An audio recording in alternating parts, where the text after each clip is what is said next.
Salut și bine v-am regăsit la un nou episod. Azi am făcut acest episod să vă anunț niște chestii. O să încep să postez cât de zilnic pot. Pe mine, în realitate, mă cheamă Sofia.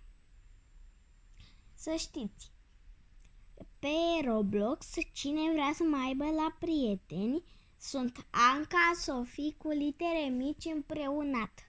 Să-mi scrieți în comentarii cine mă vrea la prieteni ca să știu cui să-i dau accept și să-mi scrieți numele vostru de pe Roblox. Și apropo, și la Stumble Guys, să-mi scrieți numele vostru de pe Stumble Guys aici în comentarii jos și pot să vă bag și de pe Stumble Guys. Să știți. Și la 67 de abonați o să facem un videoclip de 30 de minute și la 40 de abonați o să facem un videoclip de 20 de minute în care 10 minute o să ne jucăm Stumble Guys și 10 minute o să ne jucăm Roblox.